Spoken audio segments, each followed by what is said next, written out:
Crows, that truck's about to hang a right, my left. Go load up some who knows what. Would it be gallon jugs, 16 point something ounce bottles, cases, or a mixture of both? Or is it a different brand they're labeling for? None of my business. I mean, it's public knowledge. You can't be keeping that secret. Don't mean I gotta have a weekly report.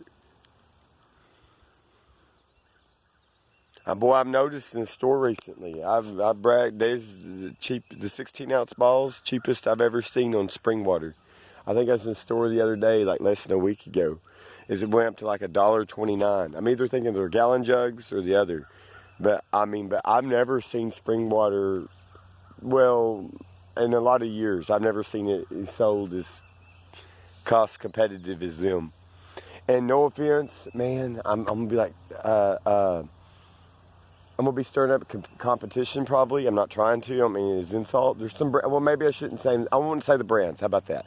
I can think of two particular brands of purified drinking water, not even classified as spring water, for a bottle. It may be over 16 ounces. I'm talking about going over years. It's not cheap. It is expensive. I mean, you might as well go somewhere in the store and buy you a gallon. I mean, you're barely getting a quarter of a gallon of water in a 16 to 20 ounce bottle, and it's like $1.29, $1.50, and I'm going back in years, and I could think of two brand names, whether they're interrelated on a company side, but out of respect, I'm not saying the names. It's a good product, I'm sure. It's a good quality, I'm sure, and maybe that's why some of the price is up a little bit. You can even tell some bottles, plastic bottles, are a little bit thicker. Why? And then some are thinner. Why? I don't know. Now, I mean, even if I get in a position to learn a little bit more about this, it doesn't mean I'm wanting to just publicize it. Anyway, I'm gonna do some more mowing. I mowed until about dark last night, on and off. I missed a few little areas because I couldn't see. I need one of them good, energy efficient. I used to have one, but it wasn't like necessarily good, energy efficient. I think it was a Coast brand. Where you put it over your cap or your head. It's got the stretchy, what do you call it? Velcro, spandex. I don't know the name of it. Not Velcro, but it's stretchy. Kind of straps on. Stuff like that over time loses its whatever, especially if it dry rots, sun, leaves something out in the sun, deteriorates it. But you can tell where I mowed and not mowed. Where was it? I missed some areas. I tried to skip this because it was so thin, but I missed. It was just getting so dark on me, I couldn't see. I was just doing the best I could. Oh, if I got enough lighting, I'm fine. I will go after dark. If I got the proper lighting. Oh, man. Oh, since I did this much, we're going to do two things this video. So don't be short. The very, very pretty garlic flower. The bulb again and again.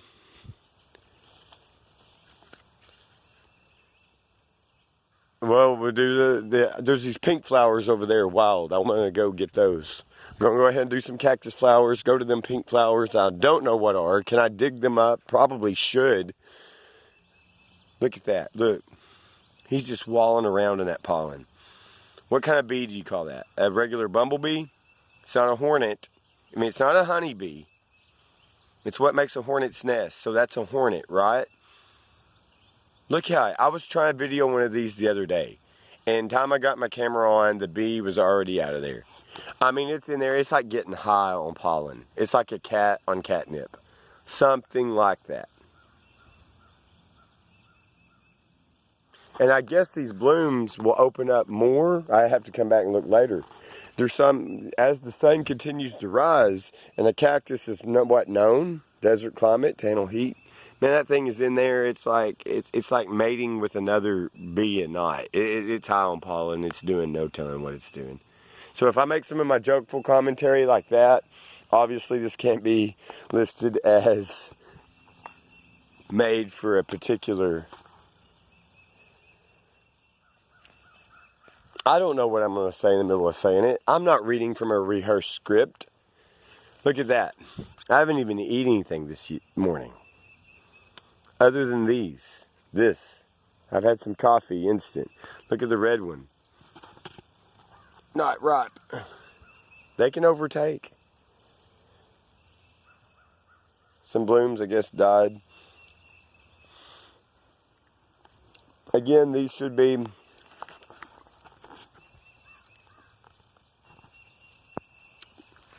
blackberries. I almost say blueberries. See, I gotta think before I speak, or my brain gets jumbled up on words. Starts with the same letter, or the same word. Blueberries, blackberries, totally two different. That's kind of like almost comparing apples and oranges.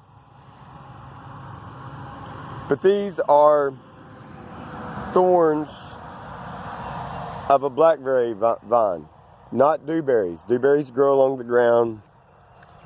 Blackberries grow up like a thorn bush. They are a thorn bush. I'm gonna let this upload. It'll take forever since I got high-speed internet. Well, sometimes I'm happy it works as well as it does. I mowed through here yesterday. Got my 2 little figs over there. Fig trees. And they put out figs too. That's the bigger fig. I did have another one there lots of years ago. A tractor bent the post on that one. My little metal fence post on the left. The tire barely got up in it. I think somebody done it to be. Oh, there's more. Let's check this out. We got some pink flowers. I don't know what they're called. See, I really would like to have my all comment sections turned off. I need like a description. Like odds are I'm not going to read any comments, or if I do, I will not reply. But it's like part of me would like to have some answers. Like, what are these? Look. I mean, this is unique. This is rare. This is not something you see every day, and it most likely be native.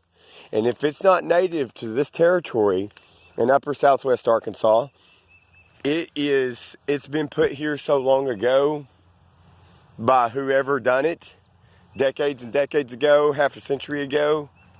You think I would be more familiar with seeing it.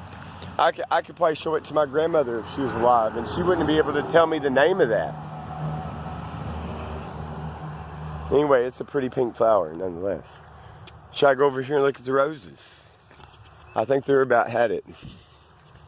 The tulip tree, it's already done its thing. Put out its blooms, lost them. This obviously doesn't, this barely grows, not even a foot a year. I don't know how fast these grow. But I don't put enough nutritional dirt around them. I need bags of good dirt just poured around them, like so many gallons worth, so many pounds worth, so many cubic square foot, inches, yards. I mean, I need up to 10 pounds of dirt put all the way around that in the center of that and water it. Good dirt, good soil. I need 3 to 5 pounds put around them, the smaller ones.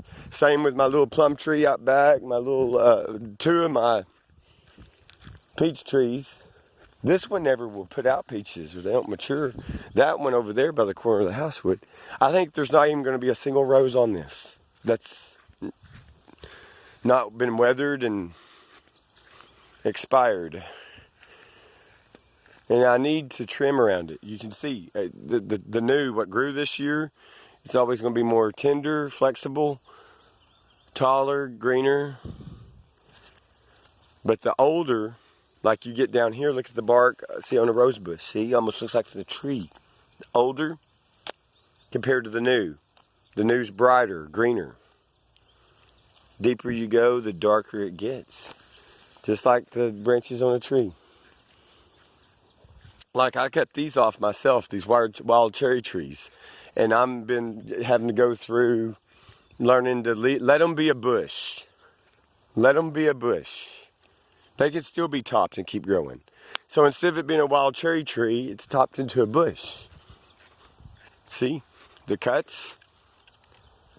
Chainsaw cuts. Probably, what kind of post was this? I can't think of that. Black locust? Boy, it lasts a long time. That's probably been there. It's been there ever since I can remember. unless I stuck it there for something else. Growing up all my life, there was a barbed wire fence, straight line through there.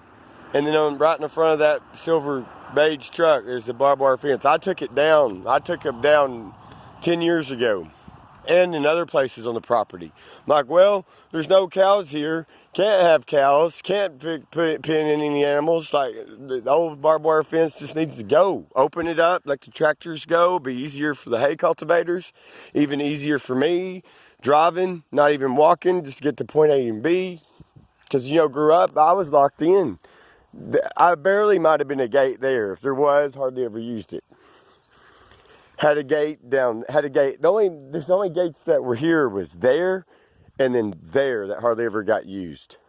And I think it was that one I gave to a distant cousin. I gave him a gate. I mean, I'm talking about a silver one. You know, like almost as long as that 16-foot trailer. And like 4 or 5 feet tall.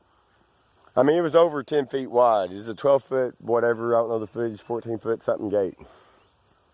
I gave it to him lots of years ago. That first green bushy tree is a pecan tree. I never see pecans in it. I would ask my grandmother that.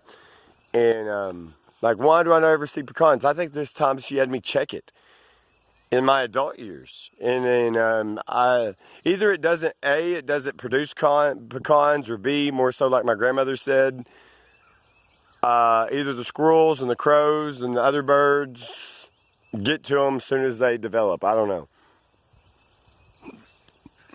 No blooms on that tulip tree. If I didn't say this in a very long commentary yesterday, I'm going to say this in the end. Because I'm going to do some more mowing with a push mower. And I got to put on my safety glasses. This is some kind of tulip tree, flowering tulip tree. I don't know what that's about to put out. Is that going to be a bloom? I think it's done blooming for the year. What are those? We'll see. I'll watch and see. I just realized, the neighbor's yard, one of the closest neighbors going east from here, or southeast. Yes. He's got a smaller one close to the highway in his yard. I just walking by, I didn't realize it last winter, or, you know, because sometimes you can't identify a tree unless you're really good. Most people can't, I think. You can't identify a tree a lot unless it's got leaves on it, or it makes it a lot easier. Sometimes you can identify it by bark, I guess. But anyway, there's one this size or bigger at the driveway of where my mother grew up. And then there's one over there, not far from the highway, on the neighbor's property. So I'm saying, with really in a 3-mile radius, there could be more. Not like I have every tree within a 3-mile radius mapped out. I have like 70% of them mapped out, but, you know, in a 3-mile radius, and it's really hard on my brain. But the other 30%, man, I don't think I'm gonna be able to do it. That's all a joke. I don't even have 5%. I don't even have 1% of the trees mapped out within a 3-mile radius.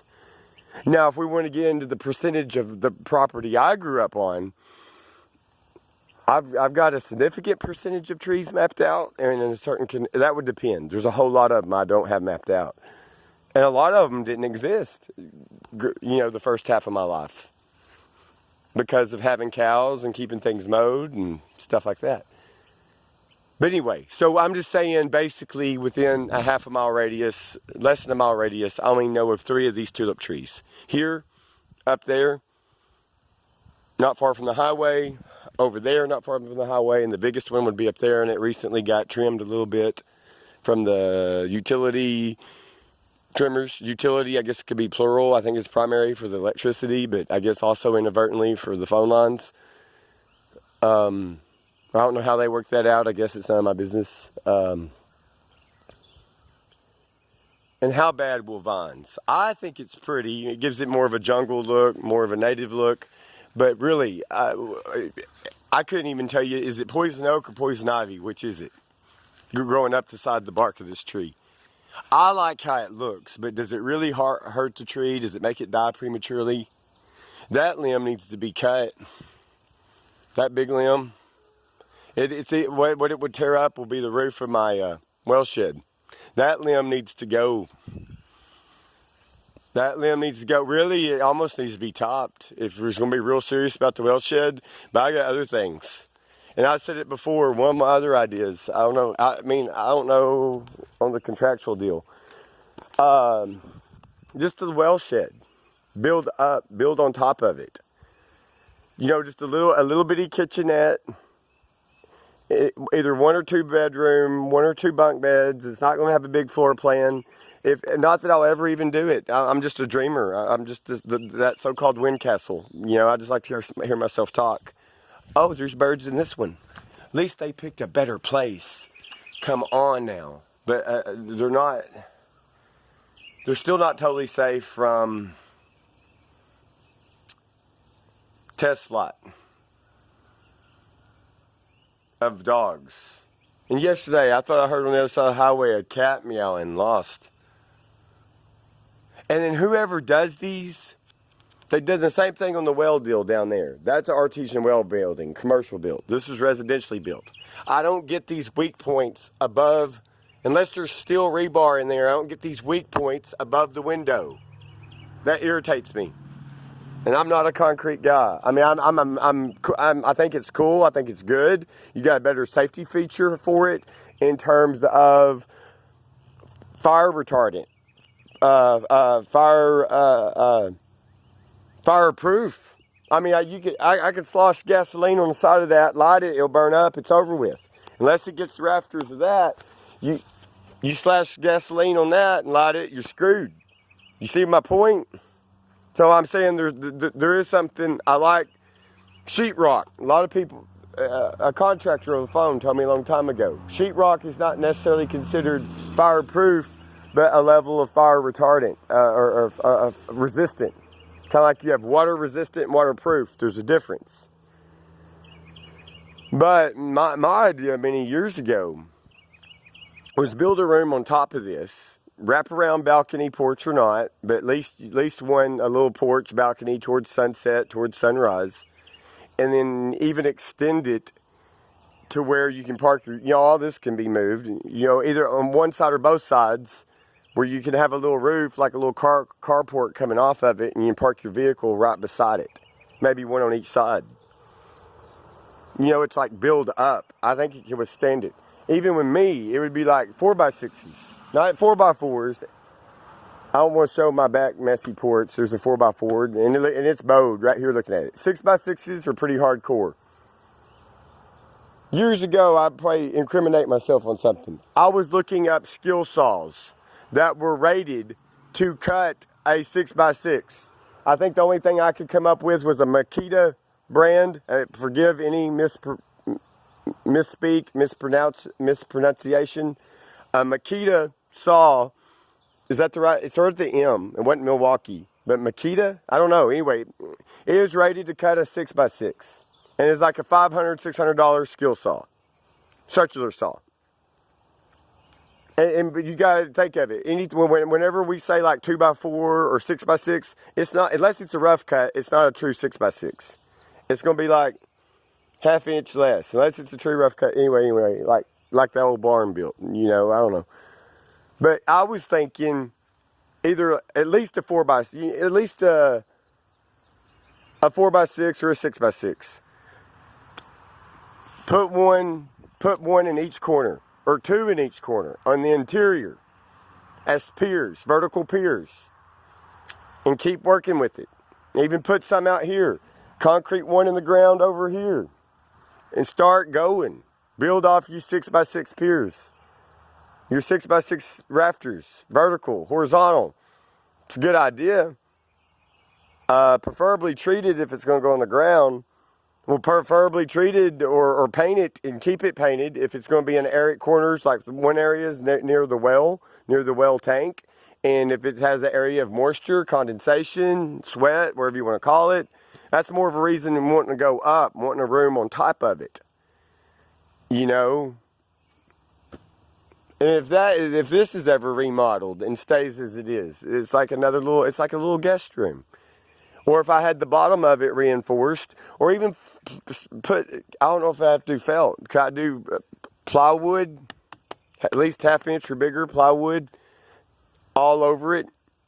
And just, just to reinforce what's there, kind of on the inside, on the outside, I don't know, that window has to be redone. It needs a new window. But to me, that's not super safe. Not necessarily from lightning, but a big old piece of machinery, be it a tractor that rolls, it hits your pier. It may not break it in two, or it could do a lot of damage. Or somebody not paying attention in a pickup, a big full size, diesel engine or not, back into your pier. I'm just saying, what do you call it, a vandalizer? Take a chainsaw and just cut it out of meanness. Or pour gasoline around it and diesel and burn it, With a concrete pier, you can't do that. But to me, then if one breaks, it's a lot harder to fix. Wood's easier to manipulate.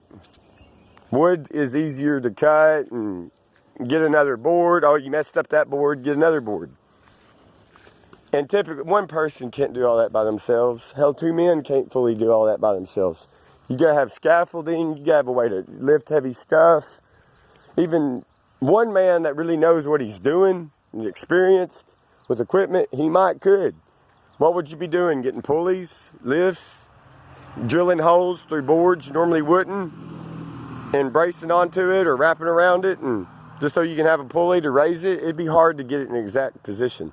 I guess I need to shut up. I showed my pink flowers.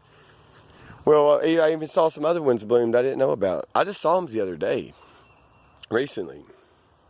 Look at that big, bad, ferocious pit bull.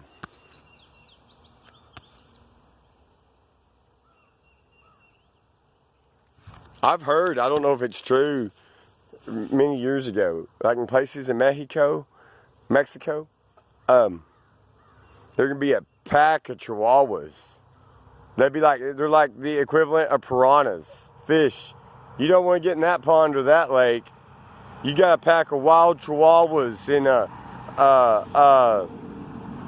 parts of Mexico, to the point you probably want to take off running like you had two big old pit bulls or German shepherds on your rear. I don't know.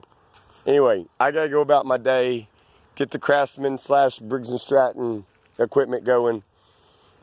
How can I say it's a Craftsman lawnmower when I know who built the engine? Like, I personally know who built it. No, I know the brand of the engine. It's like the frame of it. They're building the motor for the frame, or the frame people are building it for the motor. They're more so building it for the motor.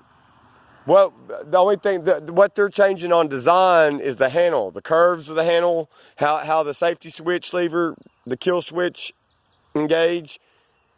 Well, I don't know about the primer. I don't know. I'd have to know more about, I don't know what specifications, what communications they're having back and forth. But the overall concept of the mowing deck on a push mower from one brand to another, it's all got the same brand motor, but you got a different brand that is allowing that motor to be put on that frame. That's the way I'm taking it. But sometimes I think they got to have a level of communication and probably approval. They're not going to just let it go out on the market and say, hey, we trust what you done. They both got their names on it, whichever brand name's getting in the forefront the most. Mia, you little disruptive brat, I need my mobile vet clinic.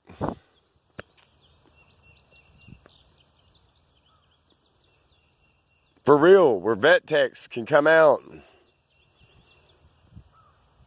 Like a APRN, a nurse practitioner that's able to prescribe medicine, even controlled substances, under a certified MD, medical doctor. Otherwise, they can't at all. So without the vet, because my understanding, I'm going to conclude on this thought. In the state of Arkansas, I think they let some of the farmers get away with it, some of the hillbillies get away with it. Like rabies vaccination, I think you're supposed to do it once a year. It's technically not recognized unless a certified veterinarian does it, and you get proof of it.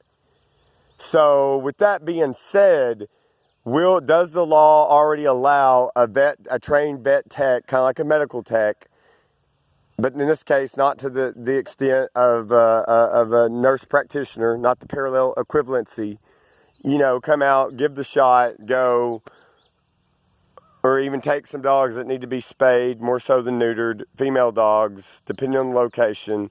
That cross references in my area from veterinary, working with the local vet offices, and in conjunction with, if you've got a place to board and house dogs, or if you're waiting for them to be adopted out, or however that. And some of them are worth retraining. That's the sad part. You know, some of them kill shelters, it's like, oh, bam, let's just euthanize them. We're tired of spending money. They're not gonna, and some have a test. They won't take the dog if it's got an active aggression. That right there is sad. They don't have the patience to find out if the dog is worthy to be rehabilitated or not. Some of them are. That 10 dog, when she showed up, she's scared of everything. She is a 3/4 full-grown dog when she showed up before she got fixed, sometime in year 2017. And before she filled out and got an extra 20, 30 pounds on her. And her teeth are wore, she's ran hard, she's got a happy life, she's done her deal. She annoys me when she wants to, if I load up in the vehicle and she wants to run 20 miles per hour alongside it, that annoys the hell out of me. She's not even supposed to get in the highway. She 9 times out of 10 doesn't. She needs a new flea and tick collar on because she gets in the water more than most dogs. It's rated water resistant. I've been slow putting my flea and tick collars on dogs, only because they've not been getting infested. They've not. I did one last year. It was bothering her ears. The black dog. I put one on her immediately, and next thing I know, it must have been a powerful flea and tick collar. It started getting rid of fleas and ticks off of the big dogs, and they hardly had any anyway. I put on one collar last year, best I recollect. And it was like, bam, everybody got fixed on that problem. A pesticide, not an herbicide, a pesticide. It could act as an herbicide, unintentionally. An aquatic wildlife killer. I can't get any of them sucker fish that you buy at a store in the fish tank, algae eaters or whatever they are. I never could get one. I've tried it more than once. I couldn't get them to stay alive in my fish tank. Maybe them goldfish emit something. They say sometimes different breeds of fish don't live well together. I thought, hell, I'm going to have something in there that'll maintenance my tank, help keep it cleaner. They won't keep living. I don't know. And I've always been good about adjusting, letting them change water temperature, add water, take water out. I don't just abruptly put them in a new habitat.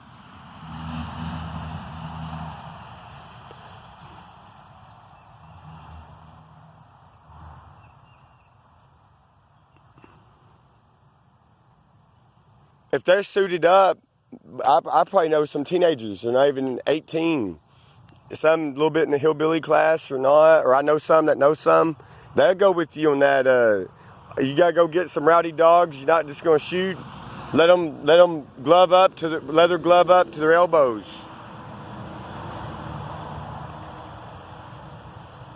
Be like trying to go get a wild horse. How do you do that? You gotta have some cowboys on horses to do that. Either that, or we'll just new age it on my idea. Like I've seen them do it on TV with an African elephant. Without a helicopter. They had a helicopter. We're going to have a tranquilizer gun. We'll get it down. Hopefully it won't break its leg in the process.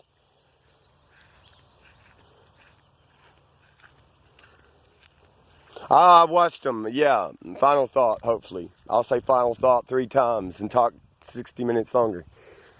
Roughly. I'm barely at 30 minutes. I'm not doing too bad. I'm actually in a better mood. I got in a better mood on and off yesterday. This morning I've been awake since like sunrise or before. I don't know why. I'm like operating off of 4 or 5 hours of sleep, roughly, no more than 6. Met Dover, indulgence of beer maybe playing a role in that, but not always.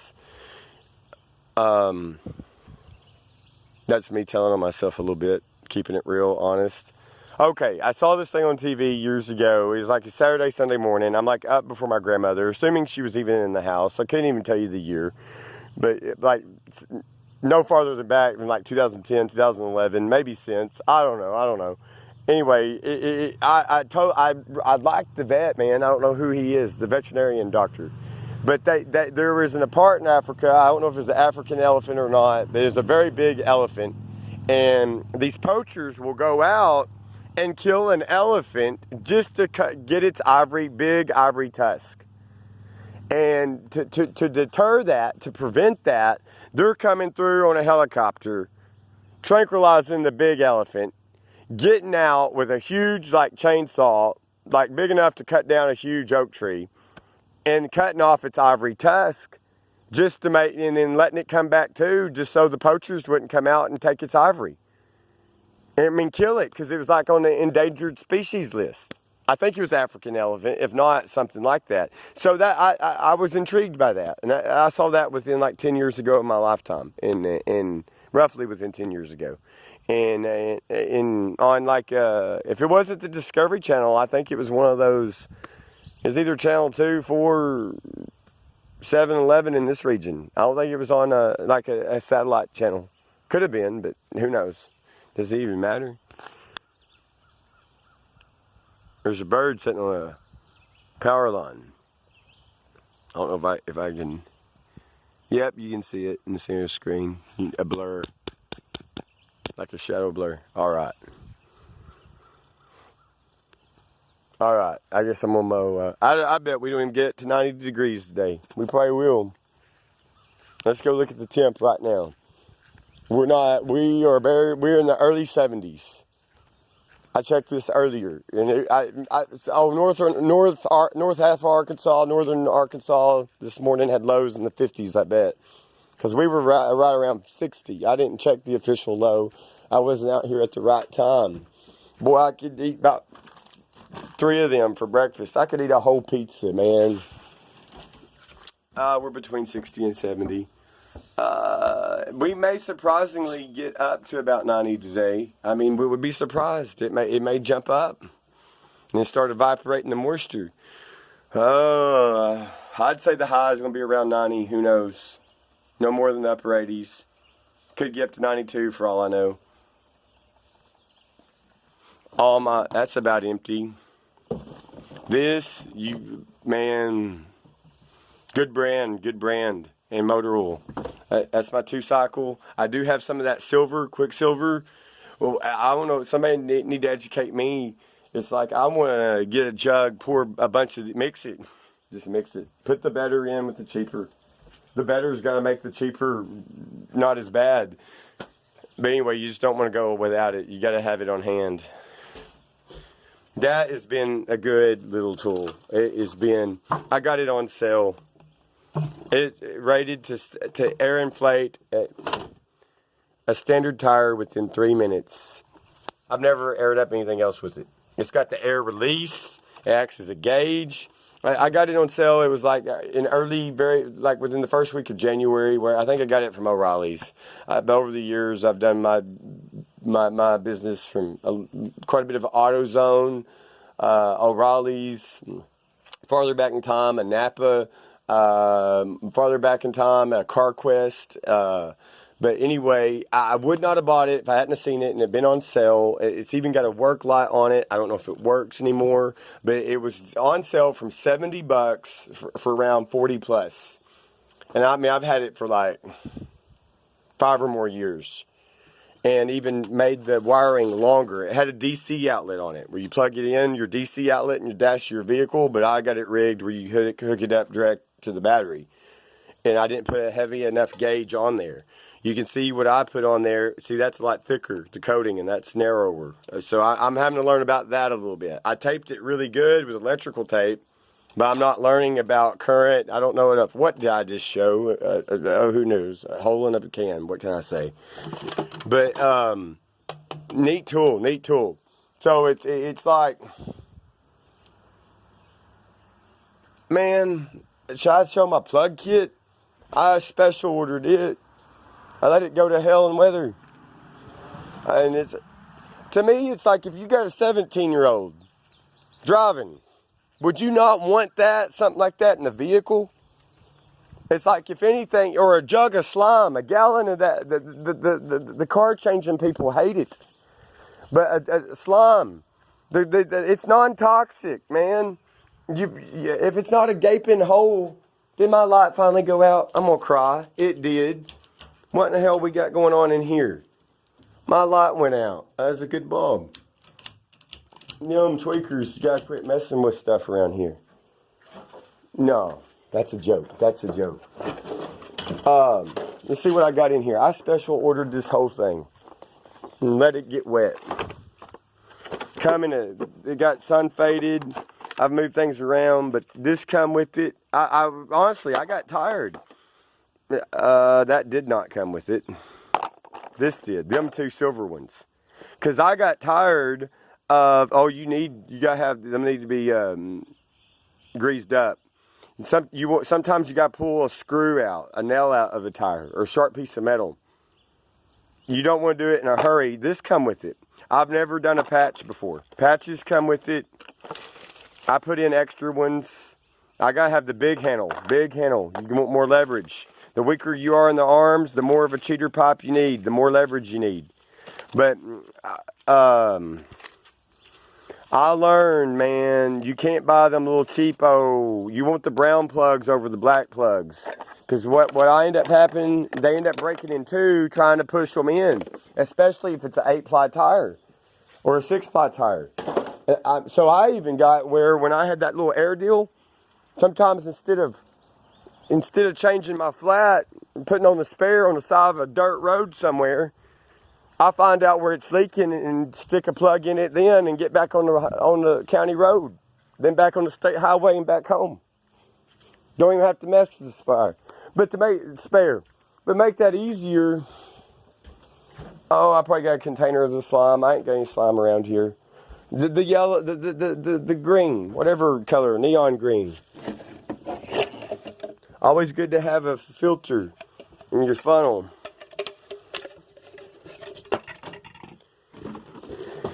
I got all kinds of stuff. It's just out of order.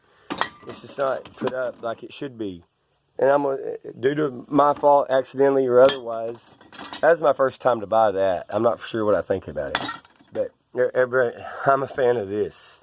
More ways than one. If you're going to store gas over the winter, like in your garage, in your carport, in a good rated sealed jug, and especially if it's ethanol, you want a few ounces of that in a 5-gallon jug. I don't know, or educate your own self on it. I don't know the code. I'm just giving ballpark figures. I took this off of a tree a long time ago. Between here and the barn. Not that long ago, about 2017. I just thought it was unique and I kept it. Kind of looks like a hornet's nest.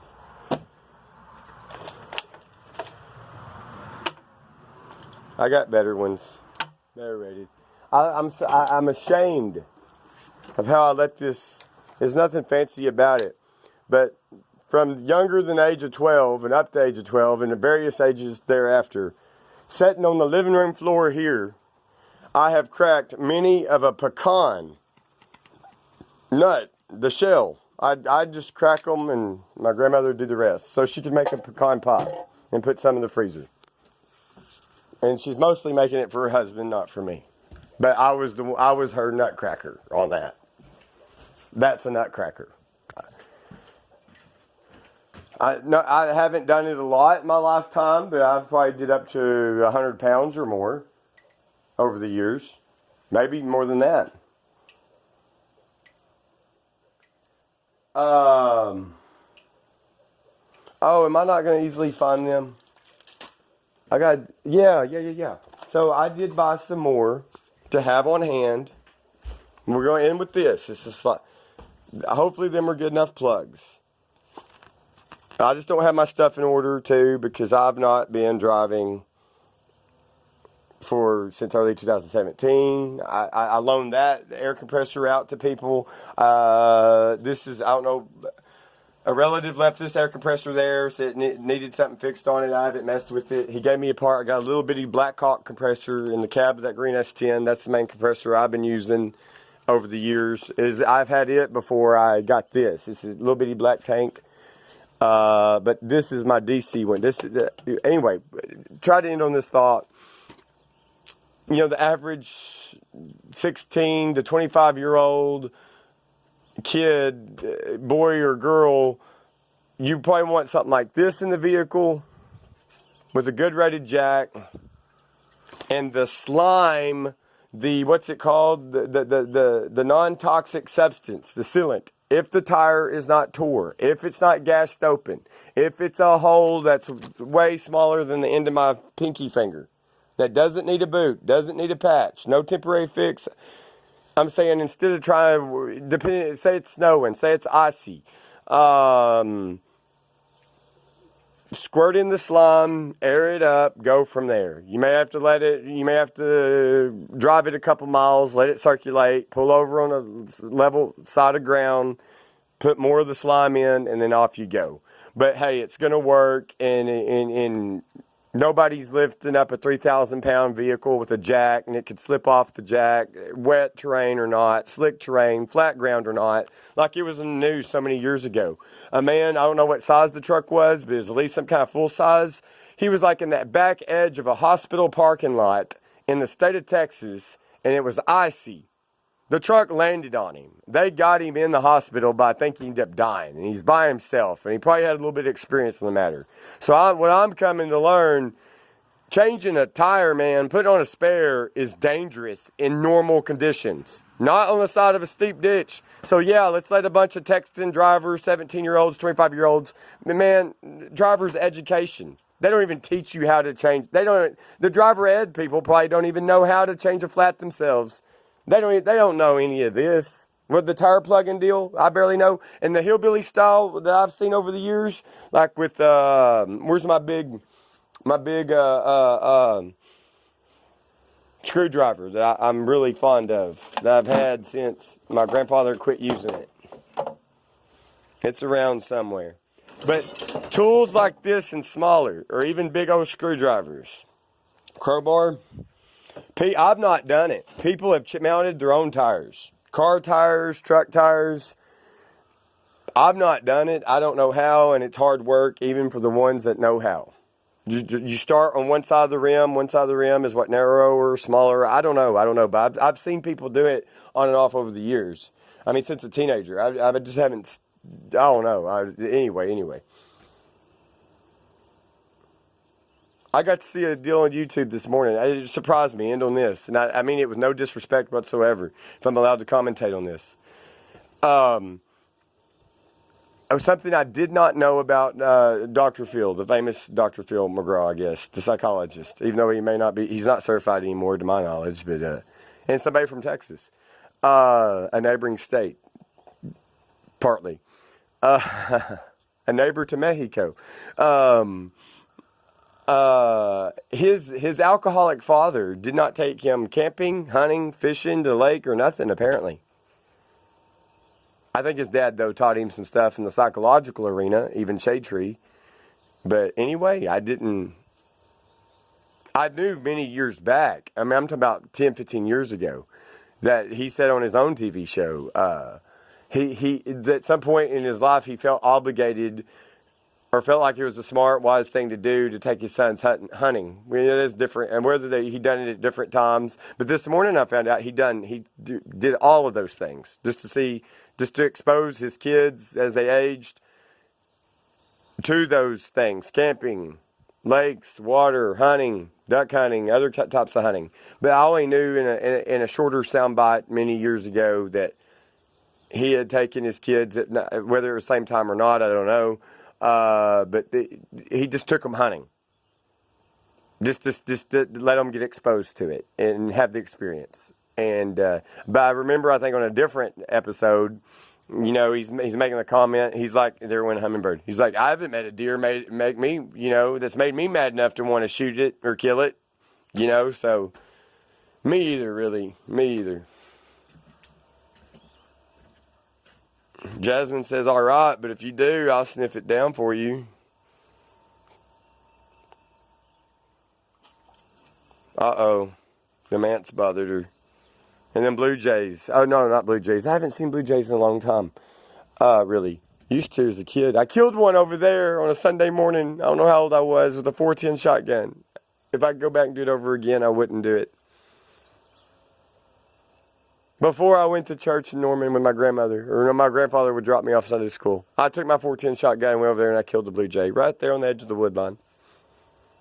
I don't know where that memory come from. Same shotgun down there on the other end of them where the pine trees are. I killed a crow. Well, I didn't kill it. I was walking up on it. I'd already put sights on crows a lot with the rifle and this and that, and they always would fly off. I now view them as ravens. I view them as smart birds, different than a buzzard, a vulture, turkey vulture. I go down to what then was this hayfield, walk up on it, see the crow on the ground, shoot with my 410 shotgun, bird shot, best I know, and I injured the crow. It couldn't fly. It takes off like running, hobbling on one leg and whatever. I bring it up here. I'm getting my pump BB gun, pellet gun. It could do both. It could do a pellet and it could also do BBs. I'm out here putting it up here, and with my grandmother knowing. Now, where my grandfather was at, I don't know. Maybe he had a secret life we none of us know about. Where was he? I don't know. Anyway, grandmother's, I don't remember if she's telling me to stop or not. She's the one that got me in the bird killing in the first place. She'd complain, she'd let her chickens run free out back, and she got mad. She hated the blackbirds getting into her chicken feed. And it's like, Scotty, with your BB gun, slaughter them. She didn't say it that way, but I did. She didn't want me killing a Phoebe bird. I don't know the technical name. Well, anyway, I bring the crow up here. I'm like, then I start shooting at it with my BB gun. I think there was like BBs bouncing off of its beak. I feel bad. It's like there was not a quick kill in this moment, in this 30-minute moment. And I gave up with the BB gun, pellet gun, and I think I just shot it again with the single shot breakover 410. That was a Winchester, by the way, a common one. I don't think I shot it with another shotgun or a rifle. I did it all with the 410. I wouldn't take $1 million today to do that. I could use $1 million probably, 100,000 even, but it'd take me forever. I see crows. I see them land in this tree just recently. Saw some crows up there just the other day in that tulip tree.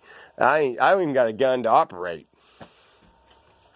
If I wouldn't mind to have a nice one, since that's weatherized, synthetic stock. Maybe just two rifles. That's about it. A 22 Marlin. I mean, if it's not the Marlin brand, I like the Marlin brand. I guess they still make them. But the caliber, 22 long rifle, and I wouldn't mind to have something a little bit bigger caliber. Bolt. I've never operated a bolt action gun. I never have. I mean, I had one, but I never shot it. It was given to me. So I mean, I've had a pump shotgun. I've had the breakover 410. I've had the clips, the 22 Magnum, both of my 22 long rifles. One wasn't a Marlin brand, but one had a synthetic stock. They both were tube fed. There's the tube magazine, wherever you call that. One was from that stock, and one was from the end of the base of the barrel leaving the trigger, that end, the barrel end, But I wouldn't mind having a caliber that's rated for bigger game. A 240, a 220. I don't know. But not a huge. I don't want an elephant gun. I don't want anything that's rated to kill any land animal. Because believe me, if it's rated to if it's got more than 3 shots in it and it's not prone to jam, if it's rated to take down a deer, lawfully rated, other than like a 22 long rifle, Marlin or not, if had to, I can get it done with, if a bear's got to be put out of its misery or put down, I can get it done. If it keep firing 10 rounds, I don't know what a 22 long rifle would do to a big old bear. You end up wounding it and it going off and die. Never, or either make it mad or make it run off. And I don't know, a big bear in this region of the world, what would a 22 long rifle? It actually makes me sad. And I'm not a bear hunter. I'm not going to ever shoot any bear unless I got a reason. And that's even sad, trying to put one in the skull, and you're not going to do a quick kill. 22 Magnum would do it. That's like over double the caliber of 22 Marlin. And them 22 Marlins long rifles are quiet. How they sound out of a pistol, I don't know. Now that 22 Magnum, man, rifle, loud, very, very loud. In my opinion. And once with the 22 Magnum, I shot a buzzard hovering. I was like 10 years old. I was in that silver beige truck. I was between here and the barn, closer to the river. And I got out one day. It seemed like it was after a school day. It was about 10, 11, somewhere in there. Definitely not 13. I don't know. If I was in that neighborhood, that's 13, 14. I'm pretty sure I was like 11 or 12. I prop it up on the side of the bed. It had a scope on it. I prop it up on the side of the bed and aim towards the soaring buzzard. And it would hit the inside of one of its wings. I did it at least twice. And it would just, while it was soaring, it would flutter. The whole big buzzard. So I never got the body of the bird. So that's what you get when you let a lesser than 13-year-old or a lesser than 20-year-old go around driving on a property with cows by themselves with a loaded gun and have that kind of freedom. You start doing things that really you almost need your ass spanked for. And if it's not, and discipline varies. Almost each to their own. Depends on how psychologically smart you are or spiritually smart, both. It's not always, and some ornery, I wasn't necessarily that bad of an ornery 12-year-old. But some, they'll take the ass whooping in a heartbeat because it's over within 30 seconds. And if you're doing a paddling that is not over with in under 20 seconds, there's something wrong with you as a parent. But probably, or the way you go about the discipline. I mean, how long does it take to do 10 licks? Come on, belt or otherwise. I mean, you're not gonna just sit there and beat somebody for 30 seconds, half a minute. Half of you, the young people right now, let's put their head underwater for 30 seconds. Can you hold your breath that long? Probably not. You've been sitting around playing on a phone half your life. You don't even know how to walk up a hill. Whether you've been a cigarette smoker or not. No pre-existing heart conditions, or lung problems, pulmonary. But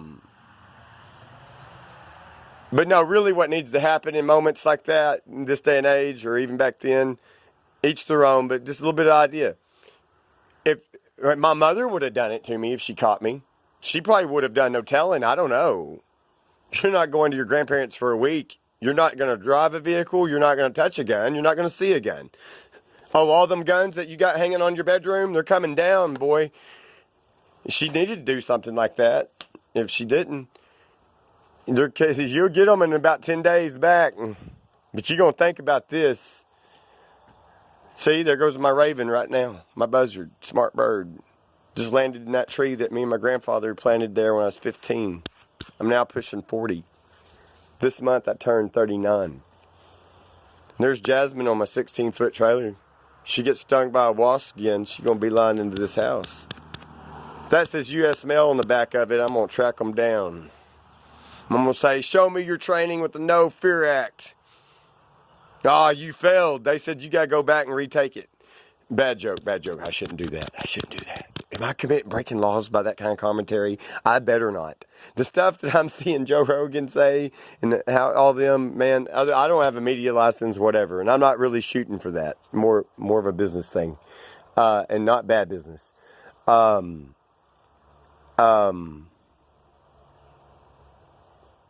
no, just finalize on the point. I'm pushing 55 minutes, and I didn't think I'd do this. But I got to go, the tire thing got me going. Dr. Phil, do I need to teach you how to plug a tire? Do you know how? Come on. I can't. I'm not always strong enough. Like Joe Rogan says, like Shaquille O'Neal, Shaq, bigger man than him, I mean, not all men are equal. Not all men can do the same things physically as other men. Say it that way nicely. But no, really, when something like that happens aimlessly, if it requires punishment or discipline, not always. I'm not saying spanking or be it a switch, be it a belt, be it in some cases barehanded, if you're legally allowed to do that. Bare ass or not, down to underwear or not, but never in front of a public audience. Never. You never do that to a child. No. I mean, unless it's something in the moment right then they just deserve it. They've done something really bad. You take them to the side. Like, I've told that story before, and I'm just going to do it. I was an elementary student, you know, in school.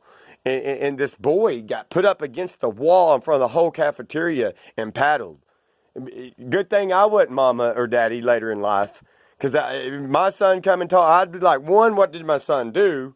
Two, you better be thankful. There's 2 federal agents here with DHS. Neither one of them got a gun. But they are saying right now, hand me your paddle and go behind the school or in your office and bend over, son. And we're going to video it. We're not putting it on social media. We're not doing it. You're going to get your ass paddled, barbecue man, just like you did that boy in front of 50, 100 students. That boy was bawling. He was bawling in front of the whole auditorium, better said, the cafeteria. He's fortunate, there's my male cardinal, he's fortunate somebody go kill you over that. Or pissed off daddy show up, they'd be like, I'm willing to do time in county jail. If it's less than a felony, it's a misdemeanor. You screwed up by doing that to my son in front of somebody on your little, your tax-paid county salary for a public school.